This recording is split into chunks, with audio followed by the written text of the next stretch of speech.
Bismillahirrahmanirrahim. Assalamualaikum warahmatullahi wabarakatuh.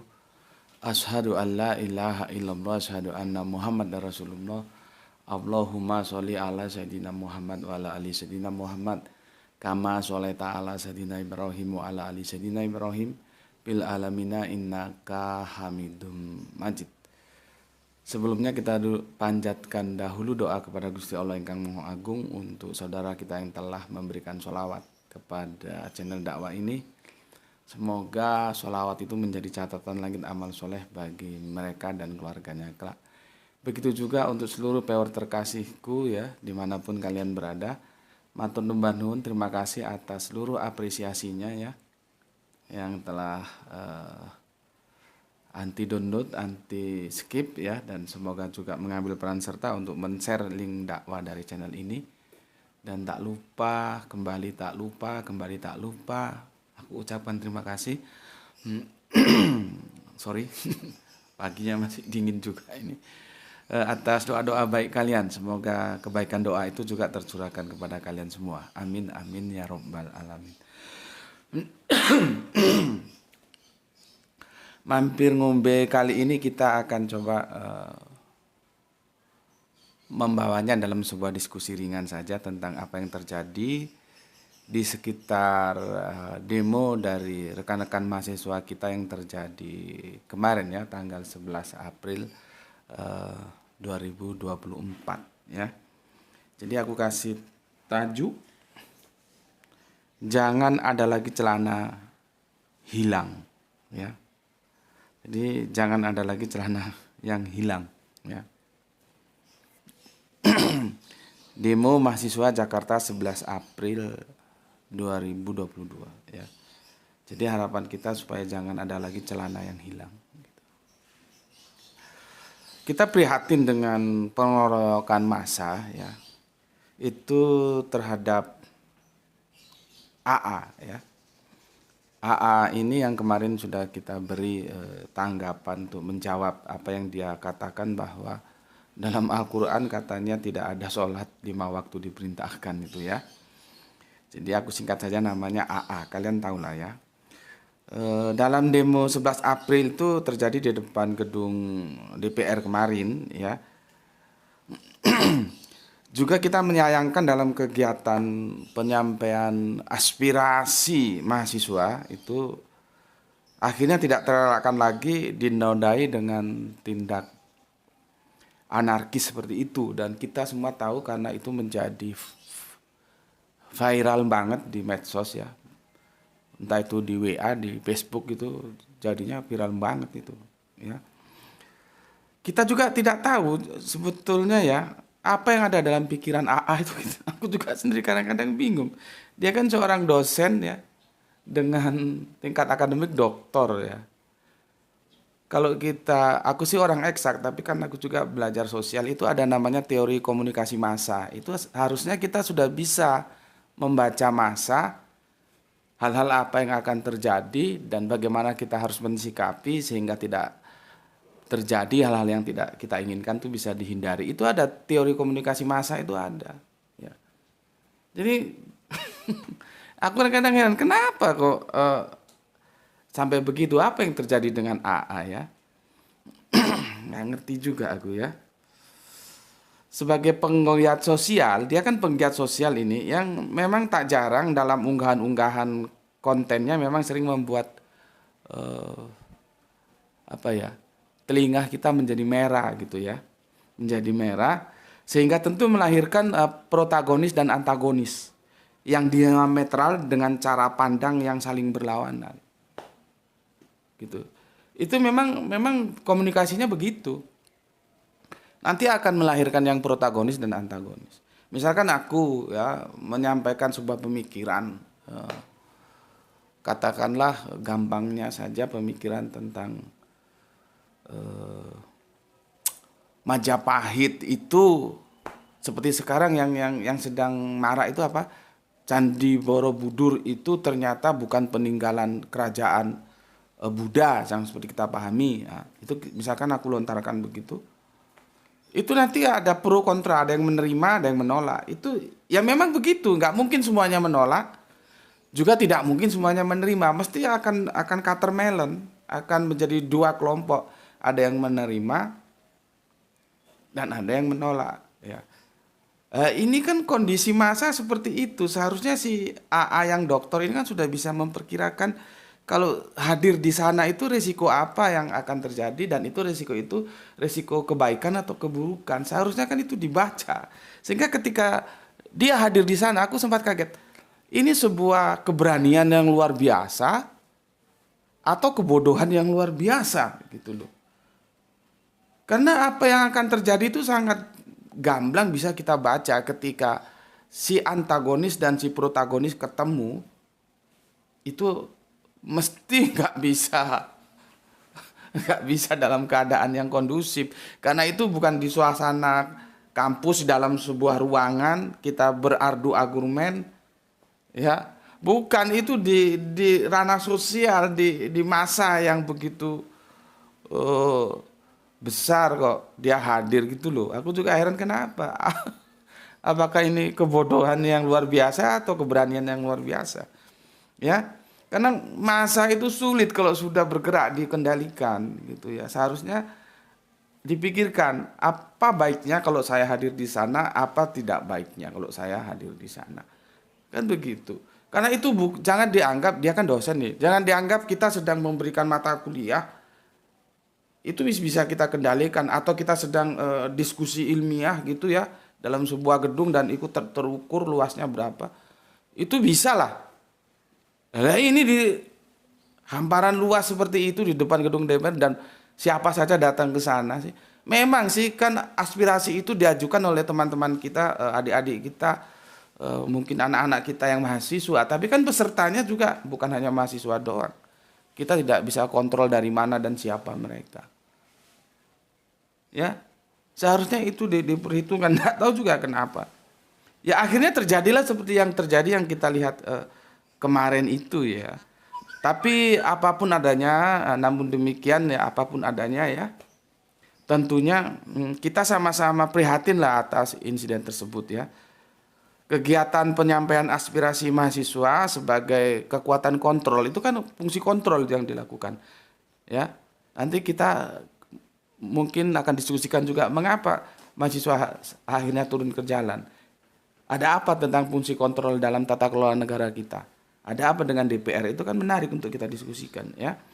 Itu sebetulnya kan dilakukan mahasiswa itu fungsi kontrol. Artinya harus sama-sama kita jaga kemurniannya ya dalam upaya mewujudkan kehidupan di negeri ini yang lebih harmonis. Gitu loh. Ya. Jangan ternoda oleh tindakan-tindakan anarkis dari siapapun dan kepada siapapun. Gitu loh. Ya. Makanya yang di demo juga kan aku bilang kemarin, demo itu biasa temui saja, temui dengan baik, terima beberapa. Nggak mungkin semua harus masuk ke dalam bertemu, nggak minta perwakilannya kalian berapa, terus enak. Orang Jawa bilang tuh, negara iki enake diatur ya apa gitu. Ayo diatur bareng. Gitu loh kira-kira. Kan enak kalau begitu. Jangan ketika di demo terus nggak ditemui, kan ya jadi orang jadi mangkel juga. Ya. Temui saja dan bicara baik-baik. Minta perwakilan dari mereka. Ada berapa kok? 10 kok, 20 kok. Atau maksimal saya minta 25 orang saja. Siapa? Silakan tunjuk perwakilannya. Kita bisa diskusikan maunya gimana. Ya apa enaknya? Bagaimana enaknya negara ini kita atur. Itu kan jadi elegan kita, ya. Oke, jadi sebetulnya kita sangat tidak setuju kalau sampai ada tindakan yang anarkis dari siapapun dan kepada siapapun ya. Oke,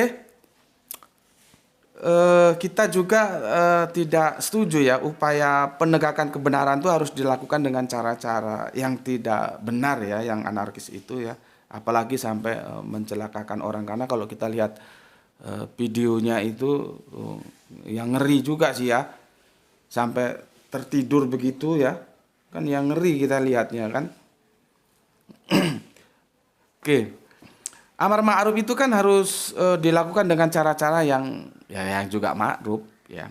Maunya ma'ruf, caranya juga harus ma'ruf, tidak boleh anarkis apalagi mengancam jiwa lah. Untung aja itu sampai ndak terancam jiwanya ya.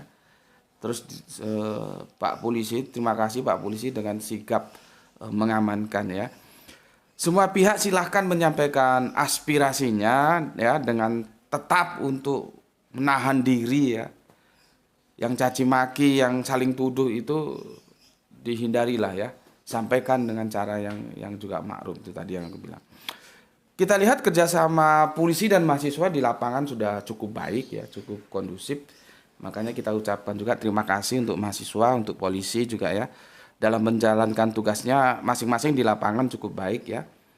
Mahasiswa berdemo dengan baik, polisi mengamankan dengan baik. Bahkan kita sempat, bahkan aku dapat informasi kemarin ya, polisi itu tidak dilengkapi dengan senjata yang itu bisa apa ya, bisa kalau salah digunakannya menjadi kekacauan juga. Jadi tidak dilengkapi dengan senjata ya. Dan mahasiswa kita lihat kemarin ada potongan video itu melindungi polisi karena ada lemparan botol aqua itu ya.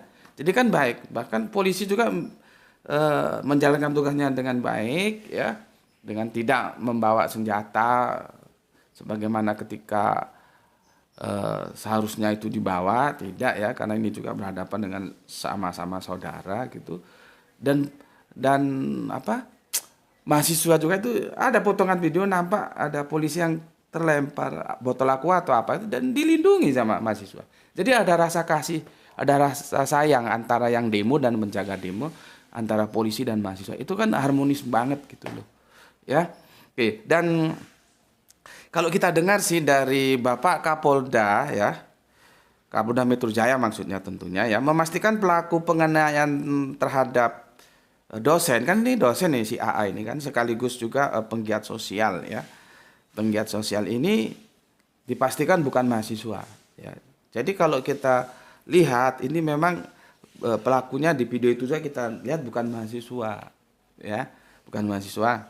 Dan semoga mahasiswa tetap menjalankan agendanya ya, penyampaian aspirasi, dan publik-publik lain juga ya silakan saja kalau mau ikut. Cuman itu loh ya, kita sama-sama menjaga lah gitu, jangan sampai terjadi anarkis lagi gitu ya. Oke kan, jadi kalau kita lihat itu kan penggiat dosen ini yang sekaligus penggiat sosial ini kan ya, seperti aku tadi, unggahan itu ketika kita lepas ke publik itu akan diterima dengan dua sikap, pro dan kontra. Ketika pada yang pro akhirnya itu memerahkan telinga mereka itu ya akumulasi dari kejengkelan ya. Kita lihat itu akan mengalami luka-luka akibat yang ditendang gitu ya, dan sampai semi telanjang kan itu. Semi telanjang dan nggak tahu celananya bisa hilang tuh gimana. Sampai dipapa sama Pak Polisi, dan terima kasih Pak Polisi sudah membantu mengamankan.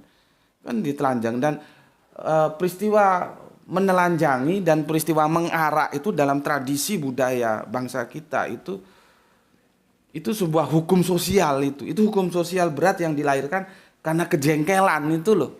Itu harus dipahami juga konteks sosial budayanya. Kenapa sampai celananya hilang itu. Jadi gitu, misalkan ada seseorang melakukan kesalahan sosial itu dalam budaya bangsa kita itu begitu, ditelanjangi dan diarak, gitu loh, supaya menimbulkan efek jera. Ya dulu kan zaman nenek moyang kita mana ada pengadilan, mana ada terus pengacara seperti itu kan era-era sekarang gitu loh, yang tujuannya untuk menimbulkan efek jera. Jadi yang kita kasihan itu kan bukan hanya celananya hilang, juga ditendang sampai seperti itu ya. Jadi kita harapkan semoga demonya terus saja dilakukan sampai tujuannya tercapai ya, sampai ada kesepakatan kepada stakeholder ya, yang sedang menjalankan pemerintahan di negeri ini. Nanti ada pertemuan, terus ada sebuah meeting point, gimana sih enaknya kita ngatur negeri ini supaya lebih baik begitu ya. Kan tujuannya tuh sama-sama untuk kebaikan, dan semoga tidak ada lagi celana yang hilang ya. Aku kira itu dulu yang bisa aku sampaikan ke kalian. Mungkin nanti akan kita lihat lagi ke depannya ya, bagaimana ya, kita lihat aja kondisi mengalir saja ya. Apakah dari acara ini akan terus berkembang atau bagaimana, kita lihat nanti ya. Itu dulu dari aku ya, dan selamat menggapai rizki ini awal pekan ini ya. Semoga ya Li, hari apa ini? Ini hari Selasa kah? Bukan Isnin? Loh, iya kah? Aku sampai jarang lihat sampai lupa. Selamat menggapai rezeki, semoga barokah dan semoga sehat selalu, semoga kebahagiaan Anda semuanya ada dalam ridha Allah ya. Kalian mendoakan aku dan aku juga mendoakan kebaikan untuk kalian semua, dan semoga negeri kita ini menjadi berjalan ke arah yang lebih baik lagi. Bismillahirrahmanirrahim. Alhamdulillahirabbil alamin.